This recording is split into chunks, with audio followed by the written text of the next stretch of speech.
Well, welcome to another episode of Soccer for Us. This is Bart, and on this episode, we are talking about two big wins for the USMNT and a U.S. women's legend finally getting an NWSL title. To talk about this is the greatest historian on U.S. soccer Twitter. It is Thomas, aka U.S. Keeper Thomas. Happy Turkey Week. Are you still stuffed from the wonderful soccer that we feasted on from the U.S. men in the last window? I'm satiated, right? I definitely have a satiation, from this. It's um, we're seeing progression of where we want to see it, and it's coming at a good time, for this group. So it's exciting to see it. It's exciting to see the balance of how they're doing that, and it just needs to continue. It needs to grow, it needs to continue, and we need to continue the right direction. We know we have four more friendlies before the real matches show up. But yeah, I mean, it's gonna be there's a long time, a long wait between now and March, though. I think that's where, um, as a fan, I'll be hungered to see, you know, what what happens between now and then with the player pool, because I think if we've learned anything, there's a lot of questions, still a lot of question marks until who's going to probably be called into Mm. this group. So I think this window actually leaves me with more questions about the player pool than answers in a good way, because I think a lot of players put forth their best efforts and made great cases as to why they should be on that World Cup squad. And they did that because there weren't our top talented players, and we'll get into that comment a little bit. Um, not they weren't here, and so there were opportunities for guys to show out, and they did. That was good. It was definitely, especially getting the big win to close out the window. It felt, as you said, satiated. I felt like, oh, okay, we don't like with having 3 months off, we're not going to be in panic and pain mode. We can actually kind of rest and enjoy and go about our lives with some sort of happiness. Yeah, I mean, we had said this, months ago, right? This is kind of what fans needed. This is kind of what, U.S. soccer wanted, right? They want to see this team. They want to see this group evolve, grow, win, right? And so at the end of the day, I don't care how they win, as long as they win, right? Like the winning pretty and all these different things, like you can play certain types of soccer against certain teams where you're the better club, and then you play another kind of soccer against better teams, and sometimes it's ugly and you win, and who cares, right? So um and so I'm but we're seeing good soccer. We're seeing quality, in areas that we haven't Hmm. seen in a while, and the growth of this coaching staff and the growth of the players within the coaching staff. Well, before we jump too much into talking about these two wins, let's quickly touch on the fact that an NWSL championship game occurred over the weekend. We had Gotham winning 1-0 over Washington Spirit.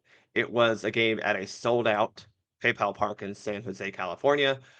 Two teams from the East Coast traveling all the way to the West Coast for this game. They brought their fans along, and at the end, Rose Lavelle was the one who scores the game winner late on.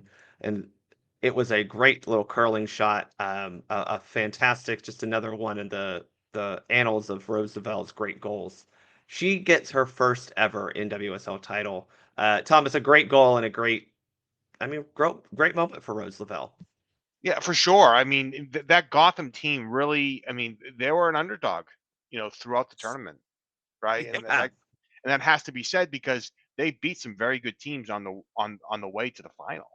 Yeah. And if someone had said, "Oh, I mean, they have some, very good players, on that team, and some, well-known American women as well, Rose and Jaden Shaw and Emily Sonnet, right? So that's a real, you know, good group of quality international players on that. And that the Rose's shot, I mean, she's left-footed, and so that shot is pretty typical of Rose, right? Like that's what you want to see from her in that spot, right?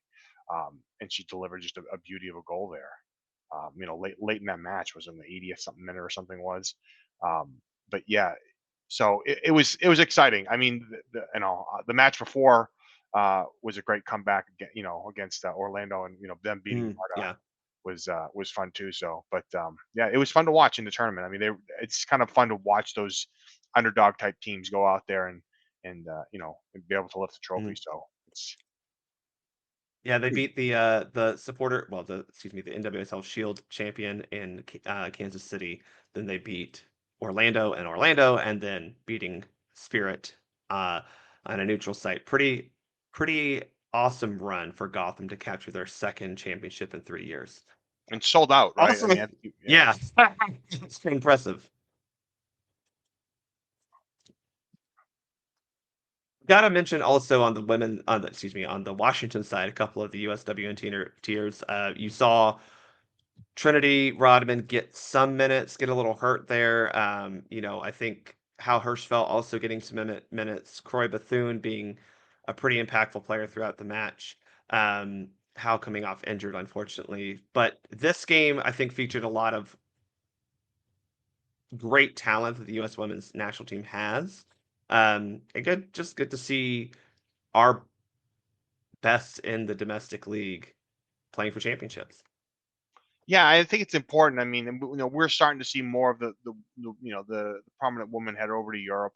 I think Trinity Rodman, is a player that is, you know, has Might be interest. heading there.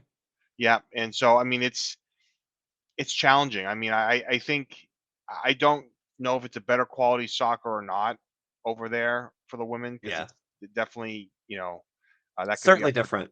yeah, it's definitely different for sure. And we've seen some very good players over there. Emily Fox is obviously playing over there. I mean Alyssa Thompson's doing great for Chelsea right now. In her recent move over there. So like and so which is a little disappointing for me because as a fan of the national team to watch them go over there and not be here to have that access. I know for my Mm. daughter and a lot of their supporters, like it's tough to see that. And so it part of it's financial, part of it they want the challenge of trying something different, and I think that's fine. Mm. But I mean, but the depth for the women is large, so there will always be players I think playing domestically that we can go out and support. Well, we will see a lot of that depth on display in the upcoming friendlies. The U.S. women play on Black Friday in Orlando against Italy, and then the second game against Italy will be on Monday, December 1st, down in Fort Lauderdale. I will be at that game. That'll be a nice little post-Thanksgiving vacation. Let's talk about the U.S. men's national team now because they notched two pretty big wins to close out their 2025 calendar. I think to say it best, Thomas, 2025 was a little bit of an angsty year for the U.S. men's national team, and especially the fans. Starts off with a camp cupcake that was okay. It seemed good, but we were kind of wondering where these players would actually fit in. Follow that up with a very disappointing CONCACAF Nations League finals appearance, not winning either game. A Gold Cup that was meh, you didn't win. And then, you kind of felt, especially after that Korea loss in September, felt like we were not sure what exactly we were doing at all. And now we've won 5 in a row, including a 2-1 win against Paraguay. Yeah, it's definitely been a very up and down year. I mean, you just think back to the Gold Cup and players like Pulisic and Musa deciding not to play, one being impacted and not being called back in again. And so that's a decision that may be haunting him a little bit now. Hmm. So you know what I mean? There's a lot in there, and I think when we look at this too, and I'm guilty of it. The impatient, we want in life instant gratification, right? So as a soccer fan of this, team, I'm realistic in terms of the expectations, and I gave Pochettino plenty of rope to do what he needed to do. And there's times, and even Yes. I'm sure, and I'm sure we all have that of like, well, what is he doing? I don't understand the roster. And he's still doing those things, right? But now it's starting to come together. It's a year in now. We're seeing different things, different feel. He's trying to,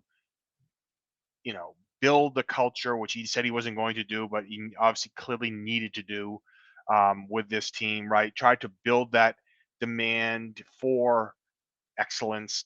He is pulling out a lot of quality from players that don't have a certain skill set, and that's what I want in a manager. And it's to be determined. I'm not getting too high or too low in terms of my expectations of this, but you have to there is a patience to this, and there is a process to this.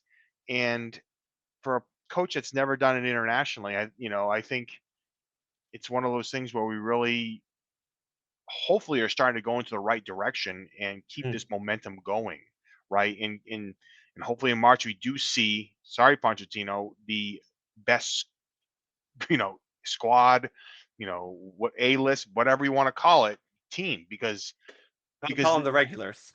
right, because we want, everyone wants to see that, right? You need to have your best players, generally speaking, on there. And for the most part, this roster should select itself if everyone's healthy. Um, but there's always snubs. There's always you know differencing thoughts of those things. So Well, the US did pick up a scrappy and I'll say professional win over Paraguay, 2-1 up in Chester, Pennsylvania. It was an even match according to the snaps, but it did feel like the US had the on-field advantage and kind of the field tilt had their name on it. It was nice that they made that count on the score sheet and come out with the win. It was a nice, cool night up at Subaru Park, 17,224 in attendance. Lineup. Starting in goal was Matt Freese. We had across the back line Joe Scally, Miles Robinson, Tim Ream, and Max Arfston. The midfield was Tanner Tessman, Christian Roldan, Sergino Dest, and Gio Reyna. And then up top, you had Brendan Aronson and Falarin Balogun. So listed like a 4-4-2, 4-3-3. Had a lot of different iterations, but I felt like this was an overall the stronger of the two lineups this window, especially when you look at some of the big names starting like Dest and Reyna, Balogun, and even to an extent, if you're thinking about it, Tim Ream starting on the back line. I know we have our issues, but he's been the starter for a while. What did you make of this lineup, and then what did you make of how it kind of played out on the field of play? I think this is probably close to the best lineup you could probably throw out there in general. I was happy to see Scally get the start. Yes. I think I don't I think he didn't hurt himself. I didn't think. I mean, I think there was a few moments, obviously where the call he was looked like he was in no man's land. I think he's kind of trying to learn that position. He was caught pushed up a little bit, which is understandable. For that three back type of formation. I thought he looked okay. I did Mhm. within that formation. I thought Tessman and Roldan played okay together. Roldan's probably the player I wouldn't have started necessarily here. That started within this group. Um, and I thought the back three played all right. Um, for the most part. I mean, there was definitely a lapse on the goal they gave up. I think it was Yeah. Robinson got beat um, on that, and I think Scally was a little bit negligent as well. Mm, In that quick counter that was there, they kind of just got caught on the wrong side of the player and got exposed there. So, but yeah, I mean, obviously, we'll talk about Reyna and Balogun played very well as Testament. I thought played pretty well in that match as well. So, yeah. Yeah, I definitely think it's fair to say that this was, in theory, the stronger of the two lineups. Had I been picking, and I think when you gave your lineup, this outside of Roldan was probably the one that you had picked. We can debate Brendan Aronson being a top of the pick out of this squad, but he definitely is one with a lot of experience. So when you looked at this on paper, you thought, okay, this is the squad, and Berhalter, or excuse me, woof, Pochettino, um, not Berhalter, but he does come into play later in this segment, so not a bad window from him, but Pochettino definitely felt like he was going to like. It felt like I know we talked about this in the preview where, oh, man, are we still kind of experimenting? Understanding that some players, top players, weren't here. Obviously, a couple of them actually due to injury, a couple of them due to, I don't know, reasons. It did feel like he was like, okay, well, those guys are not here, but we are here to put out our best squad possible, and that was nice. It did manifest pretty quickly. I want to talk about this before we even get to the goal because I think it's fair that the U.S. came out on the front foot. I think I like that. When kickoff happened, I think we at least looked ready and understood that this was going to be a battle. I know it's just a friendly, but that doesn't matter. As Pochettino said, there are no such thing as friendlies. But we are. It felt like the urgency of the World Cup was felt inside the players, and they came out at least. I don't want to say guns blazing because it's not really the way you want to start a soccer match all the time, but they came out with urgency, with an intention, and an intensity. Yeah, there's no doubt. I mean, I think we saw that in both matches, really, and I think that speaks a lot to where the mindset is for these players, right? Like they're fighting for spots on the roster. Some are fighting for starting positions potentially, right? And when I look at this, and I asked this question, on social media, when you look at a roster and look at a player, and you're playing a game, a knockout match, because yellow cards, injuries, you know, uh, suspensions happen.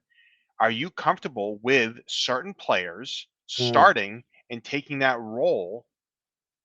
Uh, a- as a fan, can you trust them? Right? Like because you're gonna have to. Like you're going to have to. There's no way around this sort of thing. So when you see this opportunity, because that's what it was for some of these players that may not start, uh, I think they answered the call pretty well, and they went out there and they performed and they had a high energy, and I think that's a great takeaway from these matches as well. Is that sort of you know he's learning what these players can do against better quality different opponents.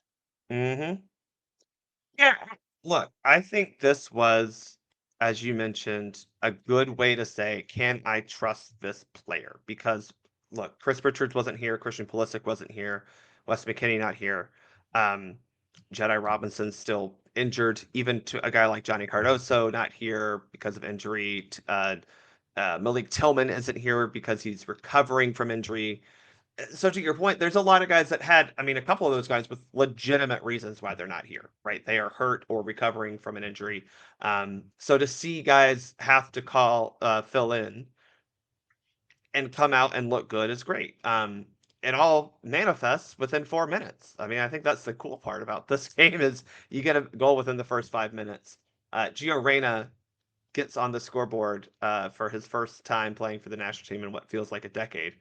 It hasn't been a decade, but it feels that long.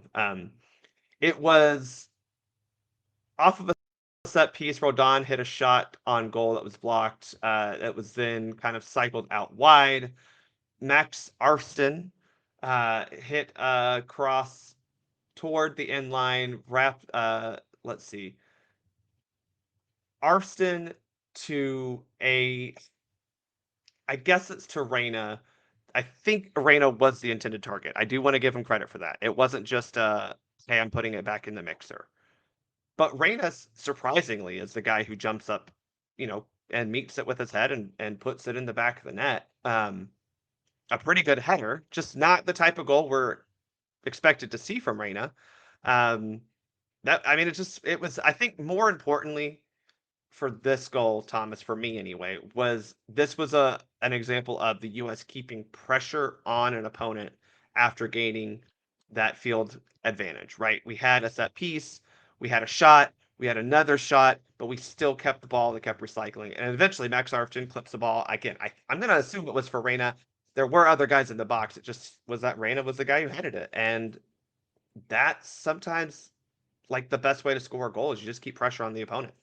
Yeah, it was nice to see that, right? Because I mean that's the thing that happens. One chance, or not even a chance, the ball gets in, gets cleared, it's out, right? They kept that pressure on there, and they were able to, uh, you know, find the open player, and for a header that goes off the post and bounce in. I mean, it's a nice goal. Good header. Yeah, it's a good header. I mean, it's a tough shot. And to your point, Reina does. Reina's not known for heading the balls, and I mean, I would expect to see you know, a, a shot from outside the 18 or something like that with him, finishing it, not in a header, but hey, a goal's a goal, and it's good for him, right? I mean, I thought Reina looked looser in the games.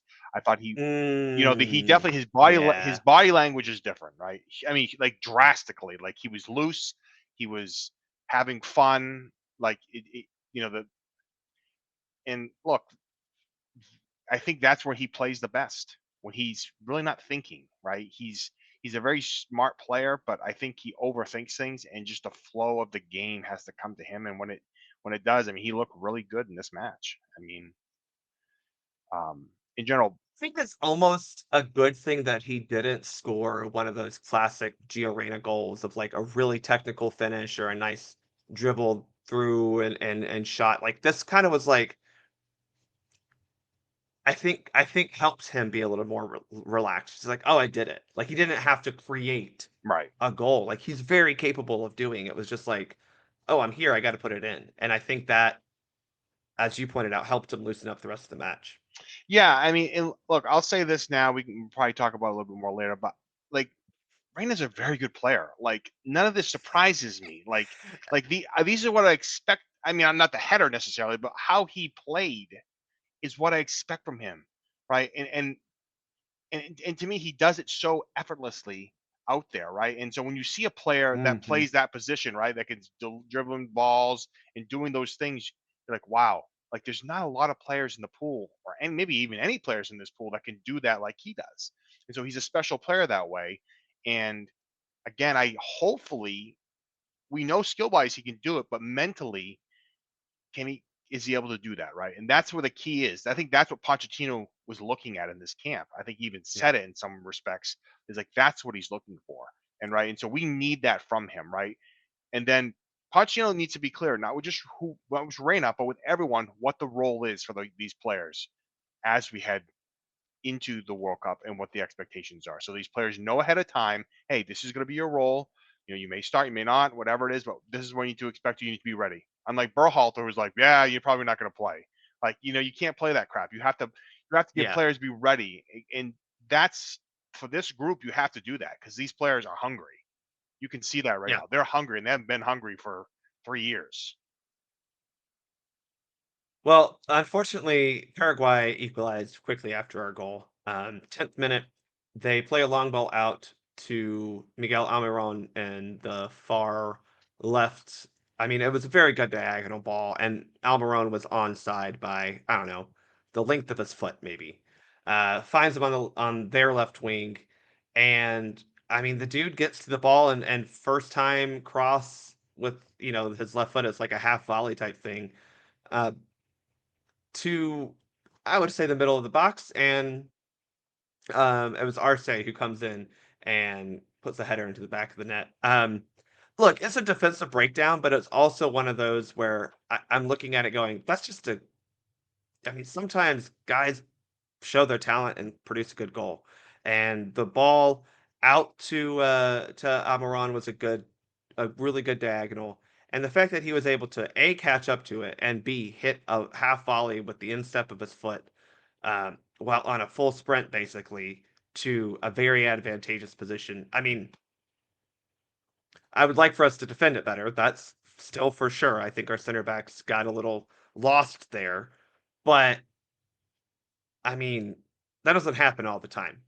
You would just like to limit those chances that the other team gets, but sometimes they're just going to get them. Yeah, I mean, I think, I mean, they definitely had a they breakdown there, but the quality of the goal was, I mean, the ball, it's a great ball, it's a great finish, and so, um, in that sort of, look at that, Yeah. and then that's where this team's going to have to work hard. Is the center backs are going to be, Mm, whatever that grouping ends up being. There is some inexperience there. The quality isn't what we'd like it to be. Um, but you learn from that and hope, and I think we saw that they recovered in that match and then in the second match as well. So hopefully that's just something that they, you know, we see fewer and fewer of those sorts of mistakes, and hopefully ones that don't Yeah. cost us anything. I mean, I think I would like Miles Robinson to track Arce a little bit better in the box. I think that's number one, is he's got to just be better at being aware of where that player is. I mean, you can get on Scally for not really defending the long ball over top well, but again, I mean, Almiron was onside by a hair basically. I mean, it's one of those where sometimes,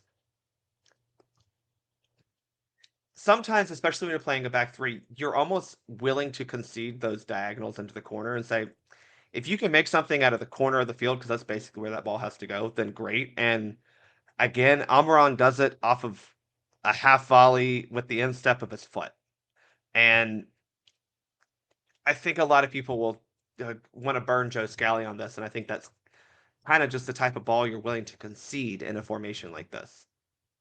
Yeah, I mean that's the thing. There is certain things you have to,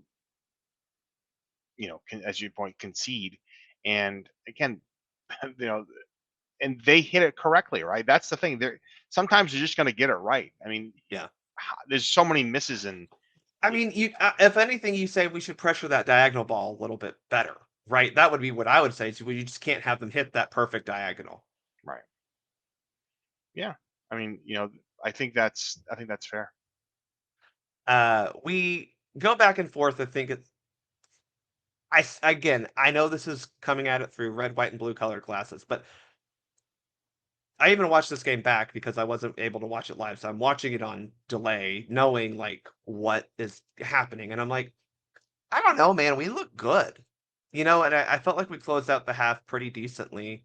Um, I also, felt like Paraguay was up for this game and also kind of in that same mentality that we had been talking about of like they have a World Cup that they're preparing for the first time in a very long time for that nation. Um, Not a very long time, but the first time in a while for that nation. They looked hungry as well, and I think for me going into halftime feeling like man we probably should be winning still even despite giving up a really good goal. I felt okay at that point. Yeah, you kind of felt like there was at least another goal, or or two, in this match, either from either side, right? And they're definitely pushing each other, in one way or another. Um, and yeah, it was a good intensity level. It was what you want to see kind of from these sorts of matches, right? So you can Hmm. draw a little bit more from them, right, and be able to kind of build from it. And we saw something, um, come out of this team. I think later in the match that I think you know helps them grow and say, look, we're not going to get pushed around. We're not going to just sit there and take it. And I think that's something this group has to continue, fighting and continue battling. Yeah.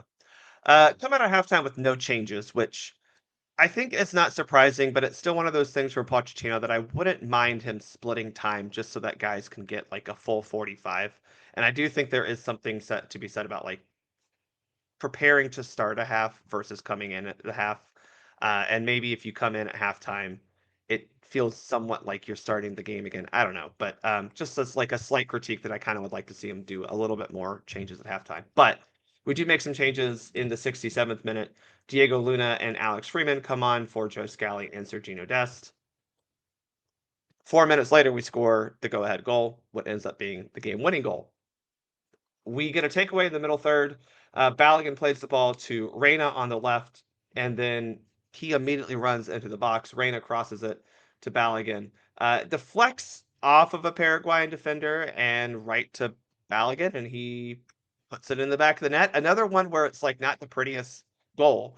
Good connection, but sometimes, man, the ball gets deflected. You got to put it in the back of the net, and that's kind of how I felt about this. Is like, you know, we did the things we're supposed to do well. Unfortunately, Reyna's ball wasn't perfect, but when you do good things and you get in good spaces, the ball will sometimes find you and you get a chance to put it in the net. Yeah, and I think that's going to be important for the strikers going forward, is finding that, getting the Yes. delivery and finding those pockets and creating those goal scoring chances, because that's something going into this match, I'm like, how are we going to score? You know, in general, like because the strikers have to play a role when they don't and they're not getting touches and not getting service. We can't do anything. Like it's not the best, that this group has. Yeah, sometimes creating your chances doesn't necessarily mean you're getting on the ball and dribbling, right? And I think this is a good example of Balogun saying, "Okay, well, let me come a little deeper to help facilitate, and then immediately get in that box to be a target." And I think that is something that really I hate to just keep going back to it, but that was something under the Berhalter era that like our strikers just weren't in the box enough times, and we didn't get enough guys in the penalty area enough to really create those chances. And this is one where it's like, put it. I- Look, it's old school as hell, right?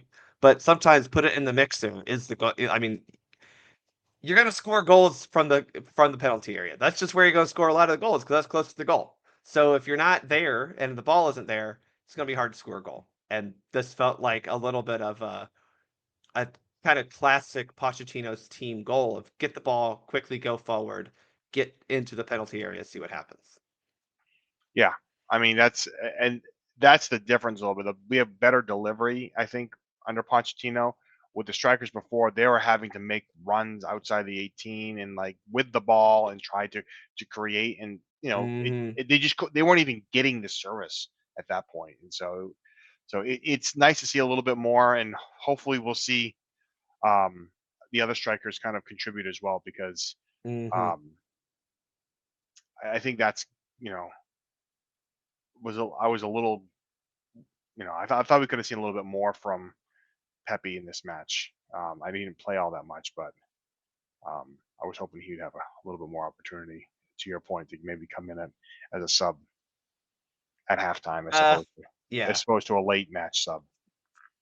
He does come on in the 75th minute, along with Aidan Morris and Timmy Tillman, and then Sebastian Berhalter comes on in the 80th minute, and then nothing else happened in this match, right? Yeah, you could say that. You could say that. I don't was I can't remember. It was around the 80th minute, wasn't it? 80. Well, so yeah, it was. I mean, it was man. Oof. So there's a big kerfuffle. Let's just put it that way. Alex Freeman, who didn't do anything wrong. Like that's the thing is, I think maybe he, was a little harsh and challenged maybe, and for some reason, Paraguay's dude just comes up and is just unhappy with life. I guess I don't know what happened or what the reason was, and I don't want to call it a benches clearing brawl, but coaches came on the field. Lots of players were involved. It's one of those like I would like for us to keep our composure a little bit better, but I love the fact that our guys said, "Oh, stuff's going down. We need to be there." Yeah, I mean, nothing crazy happened, thankfully, because you don't want to see someone get Yeah, hurt. I mean, I think Y- that's the composure we're talking. Don't see punches. Don't do anything stupid.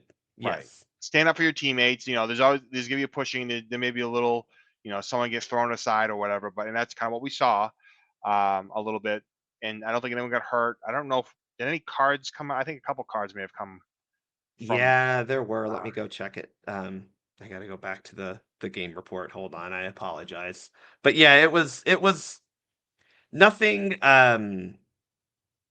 We didn't have anything. Let's see. We had one I, yellow card. So yeah, nothing. No like yeah. red cards or anything came out of. Bobadilla got the yellow card for starting it all, basically. But our guys They, kept their head. they did. They stood up for each other because in previous matches they've been getting pushed around a lot and just kind of let it happen. The referees just are being allowing it to happen, right? So Yeah. that is what it is. Yep. But I felt that they didn't stand up for themselves enough. And I think this was kind of a turning point for them. Someone obviously said, "Look, and you could see it in the match, right? That they were battling, a lot more." I don't remember I think the fouls were quite high in this match, if I remember correctly.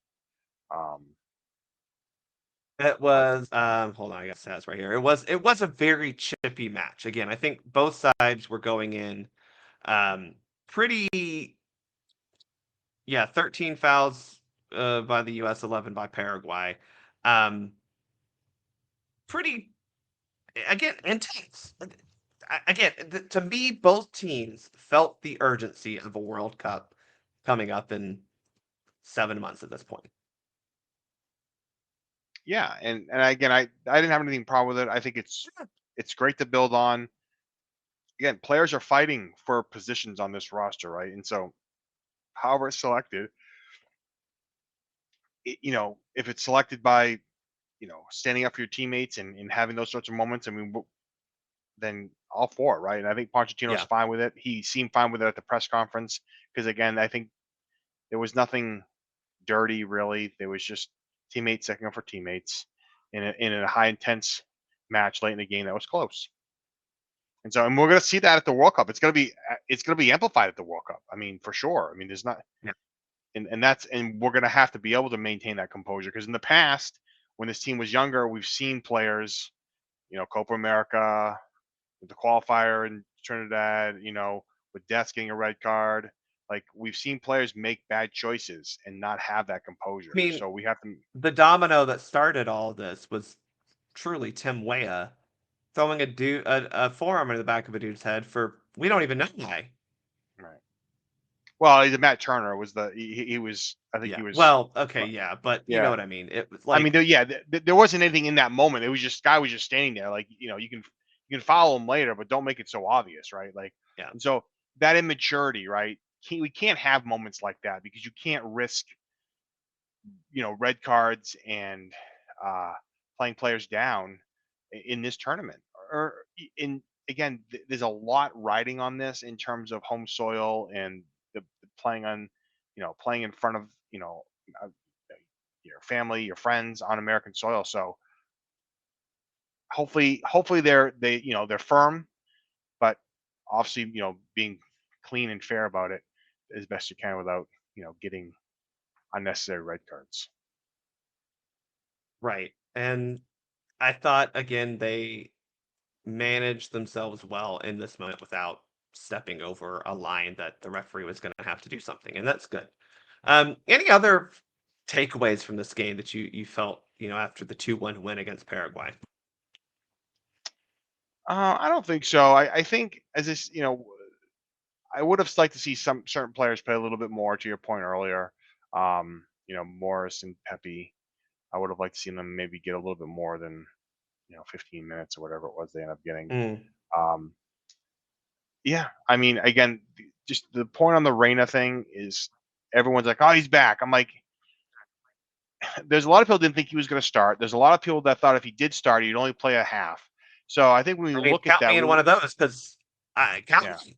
Because again, to me, I'm going. We don't even know if this dude can play soccer.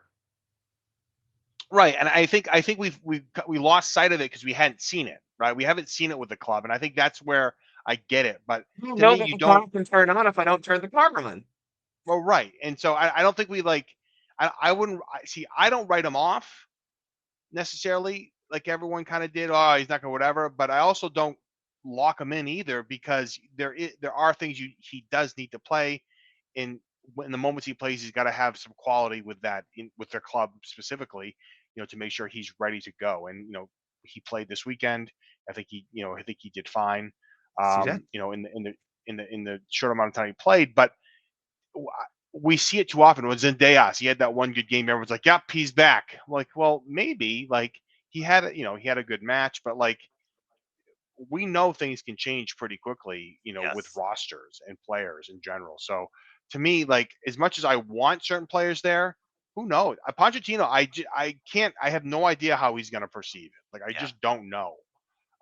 Again, it's a limited pool, but there's definitely going to be maybe 3 or 4 players that are like, that's who you called in, potentially when we look at the final Mm, roster. So, um, you know, to me, Reina should be on this roster.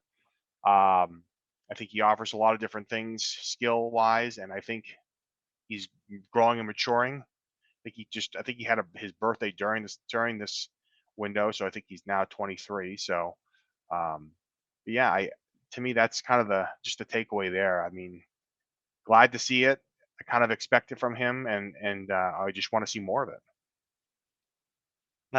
Gio Reyna, a goal and an assist this match. Kind of an assist. The ball to Balogun, not necessarily an assist, but yeah. Should have been. On FOTMOB, Max Arfston was player of the match. So, he's won me over a little bit, but still wish we would have Jedi Robinson. Overall, good game. You get the 2-1 win. I think it was a pretty impressive win, a resolute performance. You came out strong, you finished strong. Love to see that. Gave yourself a really good platform to build on for a game against what is on paper and historically a very strong opponent, and certainly an opponent that in recent history had gotten the best of you. And then you turn it into what might be the signature win of the Mauricio Pochettino era as the USMNT drubbed two-time world champs Paraguay 5-1 on the back of an Alex Freeman brace and stellar performance from, I don't know, just about everyone who put on the pinstripe jersey down in Tampa. Nice to see a big game in a big stadium. Raymond James hosted 26,000 that clear night aside the Bay. 5-1 is a huge score line. I mean, we didn't do that to some of the teams we probably should have in the Gold Cup. But the wet blanket, as people might say, is that it did seem that Uruguay was a little disinterested in this game after about 25 minutes.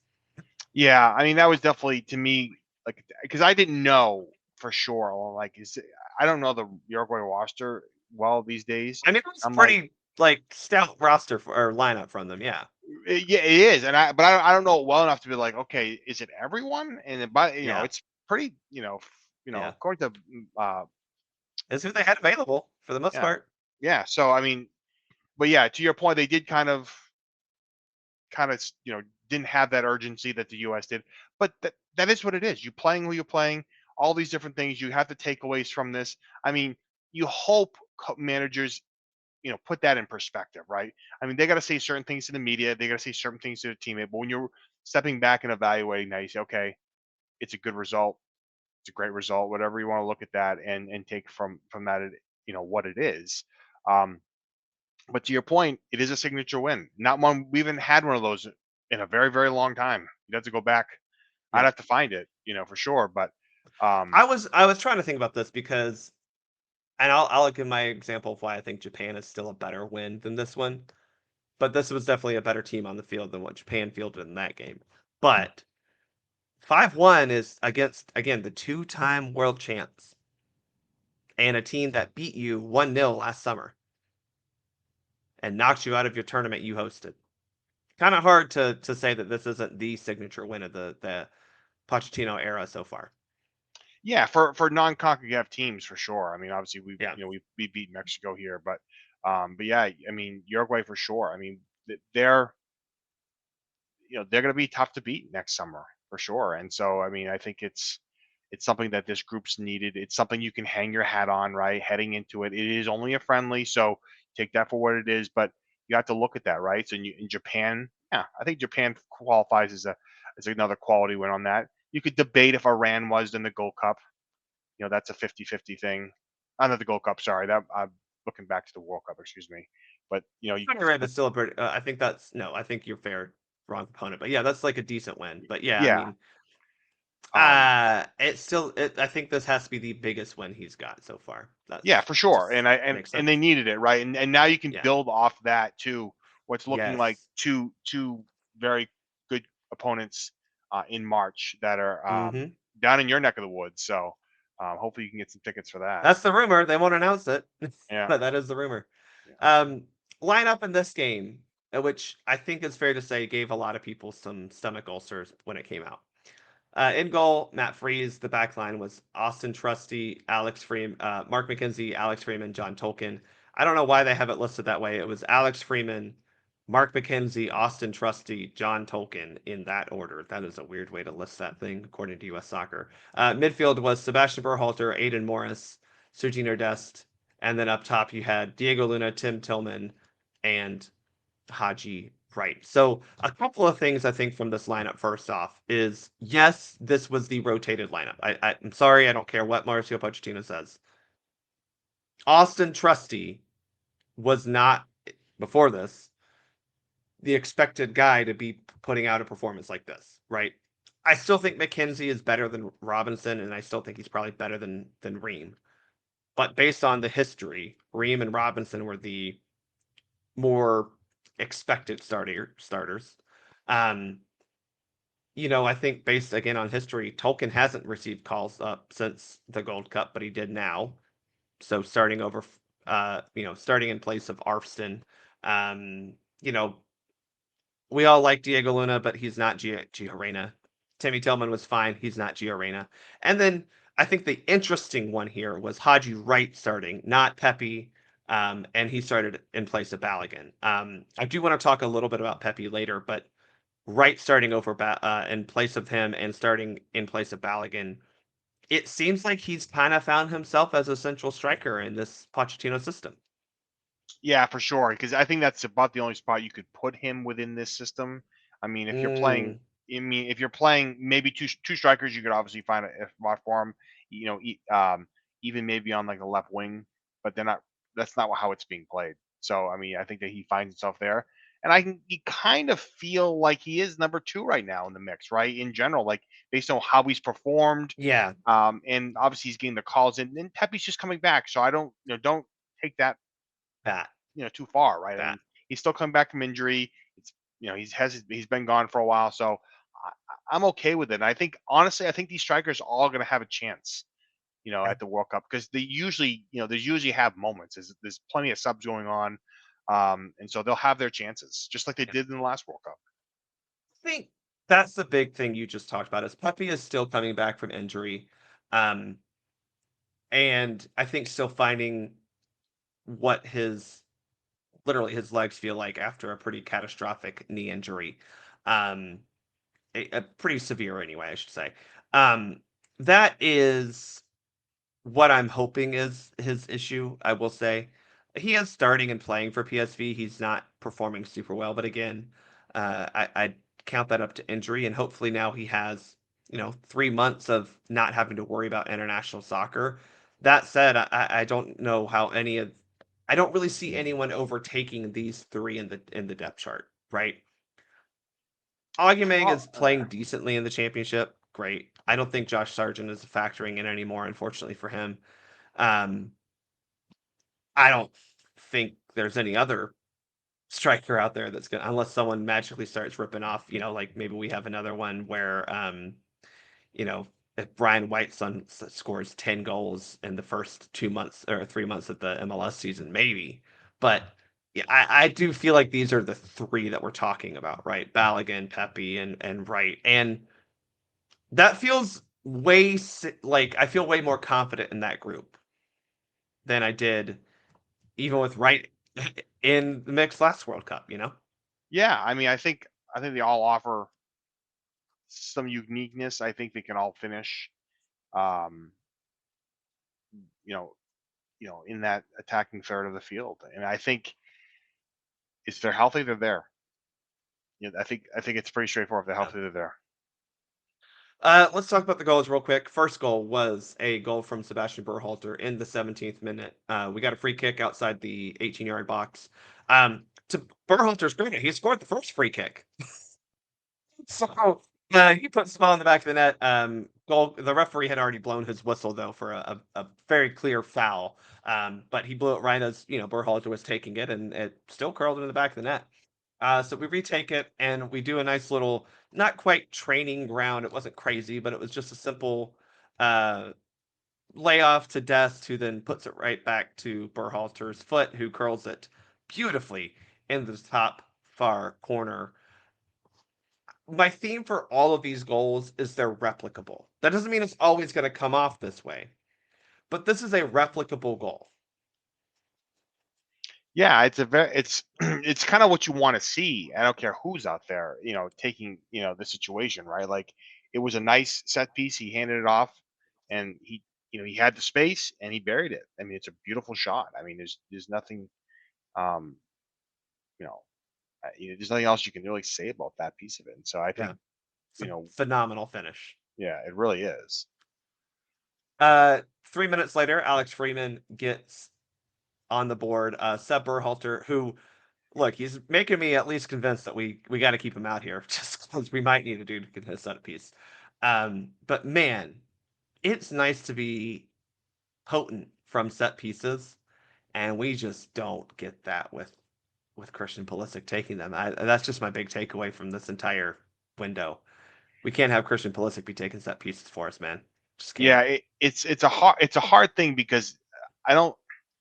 Berhalter is not, in my opinion, he's not He's quality enough not a to start. starter. He's not a No. starter. He's just not. And you want to put him on the roster, fine. And if you get the set piece, maybe he's in there. My biggest criticism with him was a stamina thing late in that Gold Cup. You could tell he was gassed, and he Yeah. was not hitting those set pieces. He wasn't delivering any balls. Like, and you should watch the other night, right? It's a different player out there, right? He was Yeah. rested and he was delivering nice quality balls, right? Um, and that's what he obviously can do, given the time, given the space. And so, but he's got to have the time and space. And when we're at a World Cup, trust me, the intensity level goes up tenfold. And I just don't know if he's going to have that time and space to be able to do those things. And we don't have. I don't know if who's on the field other than Pulisic can take set pieces. Reina maybe. But we haven't seen much from him in general. So it's hard to know where he stands in that area. So I, I do wish we had a locked in starter. Don't listen to me when I say that, Pochettino, who was better at set pieces. I agree. Now, I do think Reina, from like an actual, like a free kick standpoint, I think he could be pretty good. The one who just, I don't understand how this dude isn't good at taking set pieces is Serginho Dest. I'm assuming he just was never given that opportunity growing up, but like, I don't know how, like, he or Tim Weah, surely one of them can hit a free kick, right? you think? I Like, mean, yeah, Des would. It kind of seems logical because they did have a couple different corners. People taking corners. Is it Arston mhm. or and Armstead uh, took some in the first game. Tolkien yeah, took them in this Tolkien. game. Yeah, yeah. Yeah. So Well, we talk about that because Berhalter on the goal in the 20th minute from Freeman, he takes the corner kick, and he just look. It's a pretty standard corner kick. He puts it back post to the tall dude, and the tall dude heads it home. And that tall dude was Alex Freeman, who really good header. And again, it, it sounds simple. You still have to execute. You have to kick the ball to the tall person where the tall person is going to be to head it into the goal. And that is a precision that you need on a set piece delivery, and also precision you need with what essentially is route running in the box by Freeman and a great finish from him. yeah, I mean Freeman, he was locked in. He was Bruh. goal hungry. He was goal hungry, Yes. man. I mean, which is great. I mean, that's what you want. And he's a young, exciting player, and he's definitely earning his spot on this roster right now.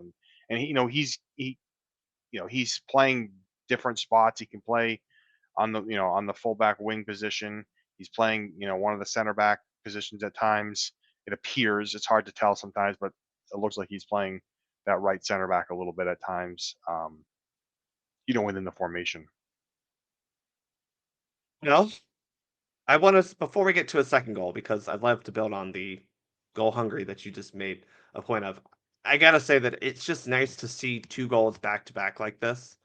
Um, this is something that the U.S. at home in a World Cup should take advantage of. Is you get a goal, in theory, you'll have the crowd behind you. Now, I will say I thought the crowd was pretty good for this game. So use that momentum to drive yourself to go get something quick, go get more. It doesn't always have to be a goal, because it's look, scoring two goals like this, goals are hard to score. But if you score and then immediately you're out there winning the ball back and saying, okay, let's mount another attack and let's lock them in, that type of thing. We talked about pressure. Pressure goes a lot of ways. And if you're the one applying the pressure, that's going to be a good way to have the other team break. And we did. But 11 minutes later, Alex Freeman gets a third goal. And at this point, it felt unreal that we had scored three, right, against Uruguay in the first half. My favorite moment of the night, truly, was Tim Tillman and his tackle here. It's the only thing that I thought he did really well tonight. But a little bit of a ball squirts out in between he and a Uruguay attacker trying to come up, and he just slides through it, slides through, picks the ball up immediately, stands up. finds Austin Trusty for some reason, who's on the flank. This was off of a corner kick, so we've got all our defenders up there.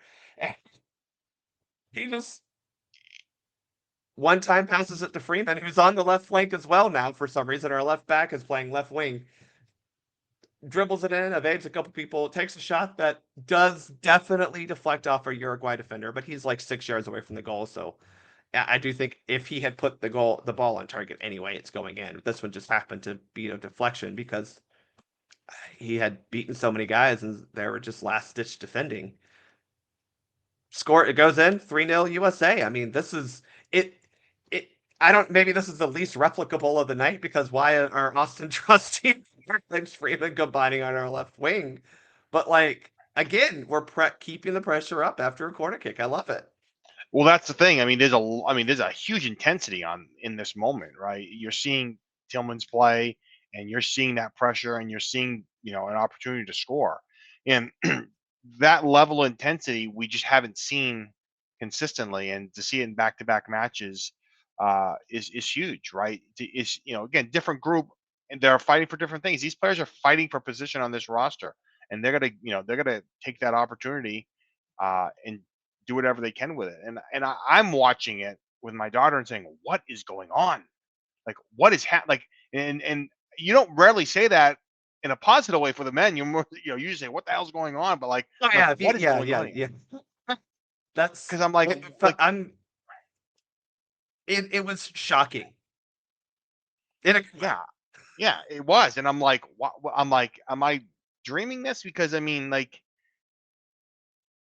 you know, th- you know, they're fighting. They're fighting hard, and they're beating a good team that had you could slowly start to see that around this point was when they started to kind of let up a little bit and just kind of yeah. give up, not give up, but like just not not have their full effort out there. But at that point, they had been still playing them at a high intensity level, and it was just a great moment. Freeman to get that brace, back to back goals there.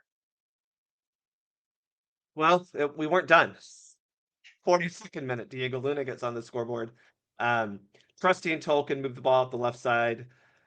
Tillman gets the pass from Tolkien, plays a nice little kind of through cross, if you will, to Luna running into the box, and he just splits some defenders and slides the ball in the bottom corner.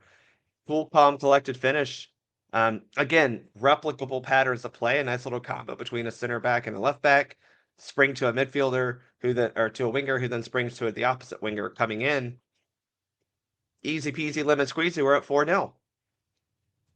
Yeah, just nice ball movement, just nice sequences, throughout this point in the match, to really provide, you know, goal scoring chances. Mm-hmm. Again, kind of unreal. We're at 4-0. Unfortunately, we did not get to go into the half completely scot free. Uruguay does get a goal in the 45th minute. Some pressure on the U.S. defense for a good bit. You could kind of tell they understood the half was coming to a close and they really needed to put some pressure on the U.S. and try to salvage something. Um, Zalazar, these are a lot of names that I'm going to butcher here, puts the ball into the center of the box, and Deada Sketa puts in a pretty nice overhead kick. Now, great goal, great overhead kick. We got to talk about this for a second. Matt Freese has to come claim that ball, right? Yeah, absolutely. I mean, he's got to get that, like, Okay. because that's what 15 seconds, 20 minutes. I mean, 20 seconds Yeah. before the goal Yeah. gets So scored, right? before So that even happens, a ball is, I mean, I don't even know how to describe it, Thomas. It's like a ball is just kind of lofted into the box.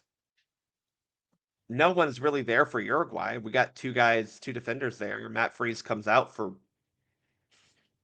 I mean, he should come out, I think, but he just, I don't know. I don't even know if I can call it, he drops it. He just doesn't get it.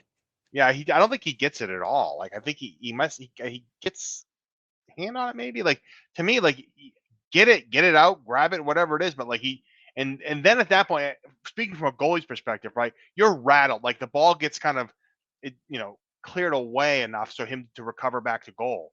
And so when you're in that, though, you're shaking at that point, right? You're Mm-hmm. disoriented, and so and I mean, the goal they scored is it's a nice goal, but like you're out of sorts a little bit, right? You don't he doesn't have time to recover mentally. I don't think in Yeah. that moment to really reset himself. Well, it's definitely, I think the problem here is if you're coming out, the ball has to not stay in the box. It's either in your hands or it's not in the box at all. And the ball just drops in between him and a center back. And the problem here is you've taken now yourself and your center back out of the play, who now have to recover quickly, and now you're out of sorts. So not only are you out of sorts, your center back is out of sorts. I want him to come claim this. I don't think this is one of those where he should tell a defender to just clear it. I don't think the an away shout is what you need to be here. But I like Greg Velasquez, who was a on the Scuff podcast and a goalkeeping coach. He's like, you got to use your big boy voice here. And I mean, this is you got this is where I need to hear that coming on the pitch side mic louder than the commentator. I need to hear keeper or away, one of the two, or whatever he's calling, to be very clear about your intent, because otherwise you're just I don't know what you're doing here, man. It's no man's land, right? In terms of like, is it mine? Is it his? Like, that's that communication piece of it, and that's the confidence of a goalie. And this is, I'm sorry, I'm not gonna, I'm gonna. He he may very well be the starter. He just doesn't have enough of uh, these high intensity matches. I'm not even sure this really these qualify necessarily as that level, right? They just are not World Cup qualifier type matches in general. They are friendlies. Sorry, Pochettino, but they still don't have that, like, I think a World Cup qualifying intensity is higher than what you would see in these sorts of matches in Absolutely, general, right? And absolutely. so and he hasn't seen that. And we'll see. I mean, we'll see. I don't know if there's any changing his mind if he is playing and not playing great. I mean, he's playing pretty darn well right now for New York City. Oh, I he will give is. him that. These Yeah, playoff games have been fantastic. yeah, he's playing well for the club for sure. But like, come March, come late May, early June, like if he's not playing well, is he crowned the starter? I don't know. Um, I am working on an article as it relates to first time starters for Mm, goalkeepers that I'll release at some point here. Um, and his resume just isn't there uh, for what we've seen in the past for Americans. So, well, we'll see. I mean, we'll see that. I mean, to me, yeah. I would go with a little more experience. I don't think you're losing anything by starting a Turner necessarily. He has the World Cup experience. He has the qualifying experience, in general. So, Yeah. but I mean, Berhalter. I did it again. Pochettino is. See, I've been talking good things about Sebastian Berhalter, and now he's in my head again. Pochettino seems to like Freeze, and that's just where we're at. And I don't know. We haven't seen any of the other guys that he's called in. It's kind of the weird thing here is that, like, he's called in guys to both of these camps who are not Matt Turner and hasn't played them either. So it just seems like Matt Freeze is the dude right now. We go to halftime there, up for one. No changes coming out of half. At the 60th minute, we do make some changes with Gio Reyna and Flair and Balogun coming on for Diego Luna and Haji Wright. Then we get our fifth goal of the game. Um, Tanner Tessman in the 68th minute. This is after after Uruguay had received a red card, by the way. This is a pretty nasty challenge that shouldn't have been. I mean, look, it's a red card. I don't know why he was making this challenge. Ball goes over top of his stud goes over top of the ball. Betancourt does and gets a red card. So, but basically right after all that happens, Tanner Tessman puts the ball home. Gio Reyna chips the ball in from about 25 yards out toward the penalty spot. Talk about a keeper going on a walkabout. Uruguay's keeper tries to come get the ball. I think that was his plan, Thomas. yeah, And Tanner Tessman's like, well, the ball's coming right to me, and the goal is open. So he just kind of calmly taps it home. 5-1 USA. Again, replicable in the sense of, your advanced midfielder getting forward into the box, a nice little chip cross.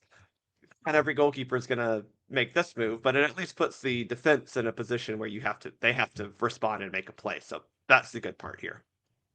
Yeah, for sure. I mean, Gio comes on and he, delivers a nice ball for an assist there to make it 5-1. And it's, a long time since, these Americans have scored 5 goals against non-CONCACAF teams. So it was nice to see that.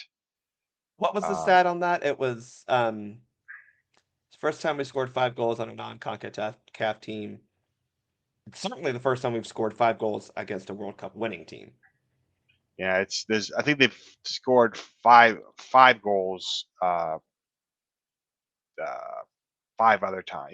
That Yeah. was the fifth time. So Scotland in 2012, Norway in 2006, Ivory So it Coast, doesn't happen often. no, and then China, and that both in Yeah. '92 for those. Yeah, it doesn't happen very often, and those against CONCACAF non-CONCACAF teams, excuse me. So it's nice to see, for Mhm. sure. Again, I think three of them were the first time goals too, for the Which was Americans. really So cool. Yeah. yeah, Tussman, uh, Freeman when he did score his first one, and then Sebastian Berhalter was his first. Um, all right. I just have before we get to full wrap up mode, I just want to say that this is a big win. I think we discussed that. This is a great win. It was fun. I do want people to hesitate a little bit when trying to extrapolate any data we collected from this game to any other games. And it really comes down to the opponent. And it's because Uruguay plays a very distinct style of play. They are a man marking team on defense, and they are a very high pressure team. Very few teams, especially at the international level, that will come up against are going to even attempt to do that. And as we found out, if you're not playing this game plan at 100%, you will get carved up. And as an Atlanta United fan, we had Gabriel Heinze who deployed this tactic a lot. And it's fun to see a team fight and claw for a win. But sometimes, if you're just not at 100%, you're going to get beat. And while, again, good win, enjoy it. This doesn't mean that we're suddenly going to be going out and beating Portugal and Belgium. It does tell me, though, that this team is capable of playing good soccer against quality opponents. And that, to me, is the takeaway that I'm going to come away from this game with. yeah. I mean, that's the key, and I think what we'll hopefully see in the next window is Pochettino positioning the team and based on who their opponent is, and saying, "I'm going to come up with a game plan." Right? These game plan. I mean, this is where actually Greg Berhalter, am saying it correctly, did well at the 2022 World Cup. He and his staff had a game plan for all the club Yes. group stage opponents, right? And so they went into that prepared, and they had a game plan of how they're going to win. And it was different formations, and it was different lineups, different players moving in and out in certain positions. And he had that in place. We have to see that from Pochettino. And this Yeah. March window is hopefully where we're going to see that against two very good countries. And I expect to see, the best from them. Mm-hmm. And I'm he's with got to be you. able to do I'm that. with you. Yeah. Yeah. You like by game plan, we don't mean, oh, if you got to do completely something different. It's just, okay, in this game, we need to be a little bit more direct. We need to go forward a little bit more. Or, I mean, we've seen the positional variations, the shape of variations, and so that may be what as simple as like, hey, in this one, for Scally or whoever is that right-sided back, like you do stay home. Or sometimes it's, hey, you can get forward. It could be as Right. simple as that. Right. What you're taking away from the other team, right? We got to take away, this space or Right. this player's movement or Yep. whatever it is, right? And so that I think those are the tactics now that we have to kind of see built into this formation. Hmm. And I hope he's not. I mean, I like the formation; it works well with the player pool, works well with how we're doing things. But there may be a match where you need to do four back or something Yeah. different, right? Like Or play depending with on. three true center backs instead. Right, exactly. So You know. I just hope that nimbleness is there in general. Yeah. I don't. I want managers to get the most out of the players, most out of the roster, but I also want them to be able to pivot when they need to. Correct. And I think that's hopefully what we see as we go forward. We are now unbeaten in 5.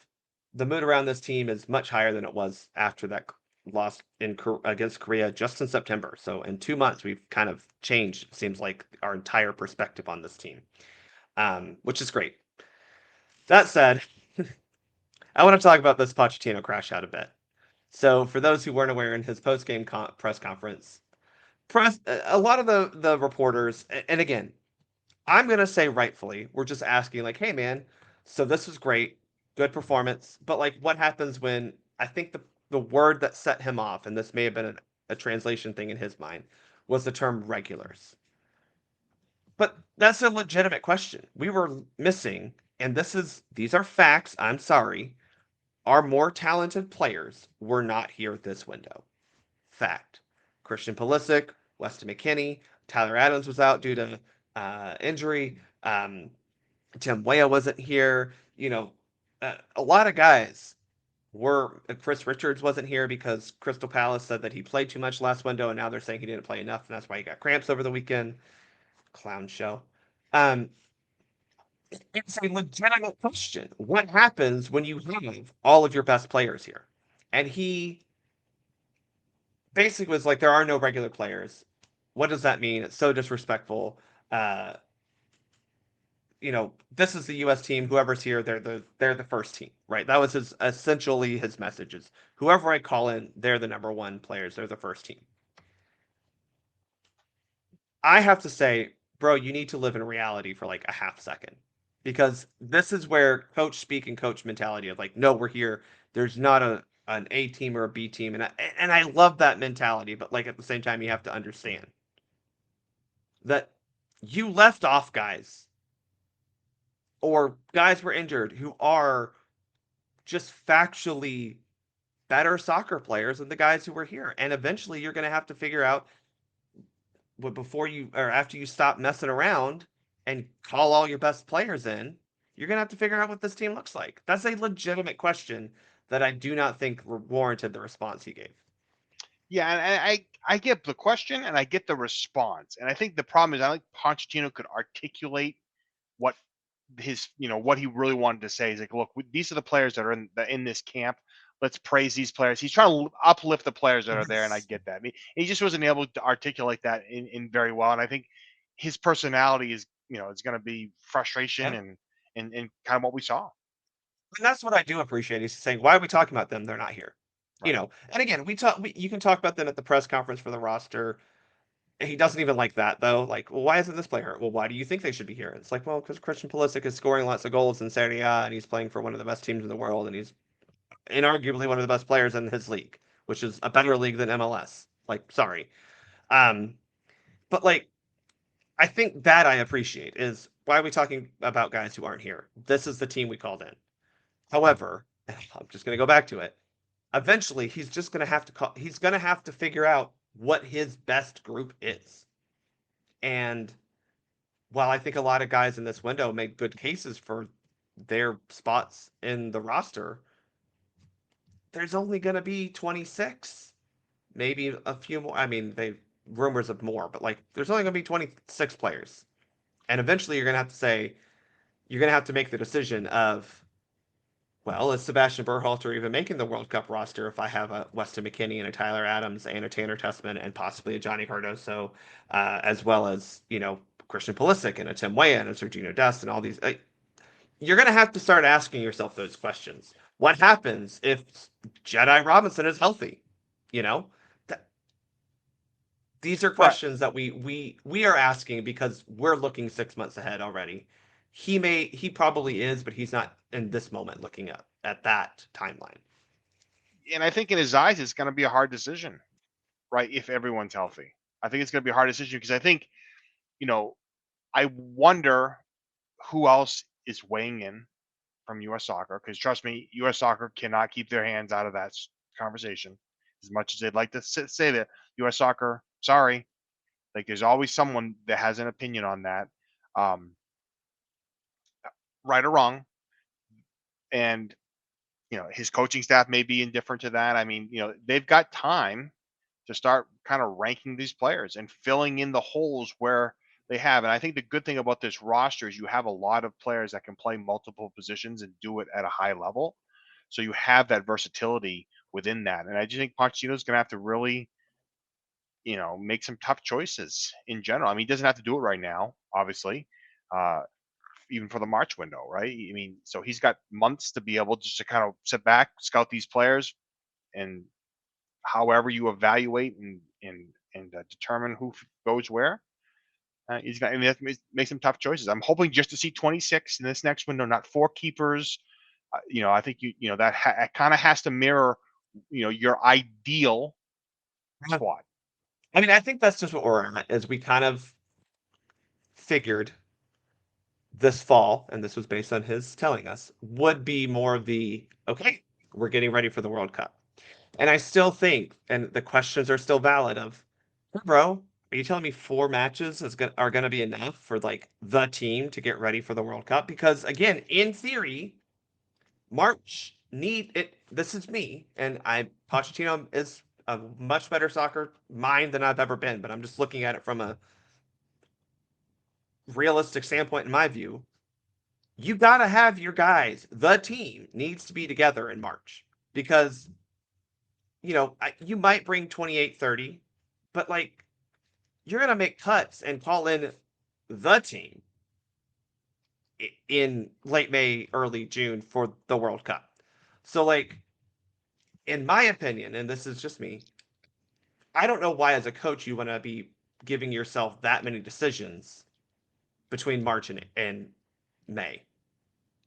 Like you now have December, January, February, and most of March, right? You have almost 4 months total to really look at the data you've collected in all these players, the feelings you have about them, and where you see this roster going to make decisions and say, okay, this is for me as close to the team that I feel like we can get, while still leaving some room for the questions I need answered for March. And that's just where I'm at. So I'm with you. Like, we don't need four. One, we don't need 4 goalkeepers in March because it's Matt Freeze. That's it. Like, I'm sorry. Why are you Just do calling out all one. these Yeah. goalkeepers and only playing one? Right. Oh, right. That's the thing. It's crazy. I mean, it could be for training. That's my only thought of calling 4 keepers in. Yeah, There is value in training, but you do have a goalkeeper coach that can yeah, step in and do that. Help with some of those yeah. fun Or games. for example, in March, you're gonna be here in Atlanta. Just call Brad Guzan up. He'll do it. Um, He's on the desk now anyway. yeah, He could quickly dust off the gloves. that's good. That's just where I think he is so focused on like that game, and I don't blame him. I again, there are some language barrier. I mean, he speaks English very, very well, but there are just words that mean different things inherently between languages. So for him, he probably got triggered by a word that for him means something not necessarily negative, but like very different than what we're talking about with regulars. And I do think that word regular is a fair crash out point. Like, what do you mean regular? Um, but again, it is fair to ask, like, well, so what are we gonna do when Christian Pulisic is healthy? Um, what are you gonna do when Weston McKennie is healthy? Do you value Weston McKennie as a soccer player? Do you acknowledge that he plays the sport pretty well? What happens if Tyler Adams and Johnny Cardoso are both healthy? What happens if Tim Weah is healthy? What happens when Jenny Robinson does get healthy? Because these are the questions that we are asking. And again, part of the problem is, as we've talked about a lot on the show, we ain't had qualifying. So, for us, we have only been thinking about this World Cup and what that team is going to be when it takes the field on June 14th, 2026. So, that's where we're at. Whereas for him, he's looking at the games he's playing right now and going, this is the team. What are you talking about? They just won 5-1. We love it. Yeah, I think you maybe could have worded the question a little bit differently, Agreed. but I still don't know if you're going to get what you want out of him because he's already been pretty fired up about any roster player questions that aren't currently in camp. So, and I get that he's got a different focus in a mindset, and so I'll give him credit for that. Um, I guess fans want different things, media wants different things in terms of the responses from their coaches, managers, and players, and sometimes you don't get to hear the things we hope to hear, and sometimes the insight on that. So he's keeping it close to the vest too, I think. Because you got to still motivate the players that are there. And that's, again, I think where he was at, to be blunt, there are some guys who did perform well in this game that may not end up being on that roster come June. I mean, I love Diego Luna. He may be one of the odd man out. I mean, if Gio Reyna's balling out and Malik Tillman is healthy, does that leave room for Diego Luna? I that's the question. We love Sebastian Berhalter's set piece delivery, but again, if you have Tessman playing well, he's not playing well, but no one on Leon is playing well right now. You have Tessman playing at a high level. You have McKinney, who's still, again, he's playing for Juventus week in and week out. Tyler Adams is there. Uh, there's a lot of guys that are. I don't think there are very many players in this pool who are like head and shoulders above anyone at their position, right? I think Pulisic, Balogun, Richards, if Dest or if Dest, and Jedi maybe, like those are the guys I'm like they're starting no matter who's here, right? But like there are a lot of other things that like, I don't know who's starting in the midfield with Tyler Adams. Doesn't matter even. Who's starting next to Chris Richards? Someone who has 2 feet, hopefully. Like there's a lot that doesn't matter, but there are a lot of guys in this pool who maybe could be there. And there's going to be some decisions that are going to, I think, frustrate all of us, and we just have to be ready for it. But it does feel like, again, there's just different perspectives coming from this particular line of questioning, and I get it. Again, we haven't had to focus on anything other than a World Cup for the past 4 years, which has been fun but also sucked. And yeah, it's definitely it's different feel. You want to, if you qualify, you kind of want it to be nice and easy qualifying. Well, let's also say this about Uruguay, and I'm not trying to diminish this win.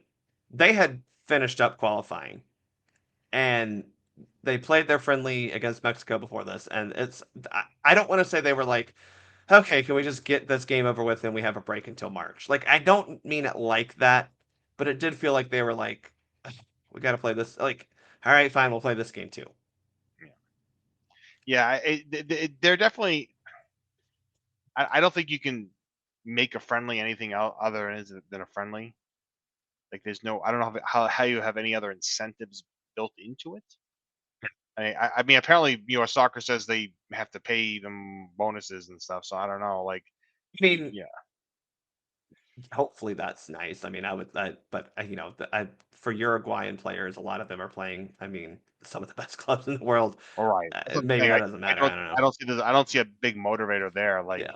It's not that they're not running the World Cup of soccer like they were during the 1994 cycle as kind of the gimmick, to kind of build the hype around it. But it kind of is what it is, and U.S. made the most of it. So it's a good window. It's a good way to finish the year for the men. We love to see it. I mean, I think that's the big takeaway. As I said multiple times, we are unbeaten in 5. The vibes are higher, and we now can have this period of downtime to feel good about the team. And next up, we have 2 women's friendlies. The women, they play on Black Friday and then Monday, December 1st. But after that, we have a World Cup draw, which is the next big thing that then will get us talking about who will play next summer. That in itself is pretty cool. We do know some news about friendlies, which is nice, as you have alluded to. The report is a game against Portugal and a game against Belgium, both in Atlanta. And then we know that we're playing Germany in Chicago as a send-off match, basically, which is weird to call it because where are we sending them to? We're here. But the last match before the World Cup, and then also reportedly a game on the East Coast. They mentioned Charlotte, but that was not at all clear. So we know what 2026 is beginning to look like. We'll know way more what 2026 is going to look like on Friday, December 5th, after the World Cup draw, and we will talk about that with you guys after the draw comes out. So, Thomas, thank you for joining me tonight. You can follow him on Twitter at USKeeper. You can follow me on Twitter and Blue Sky at Soccer for Us Pod. Thank you, everyone, for listening. I'm Bart. I'm out.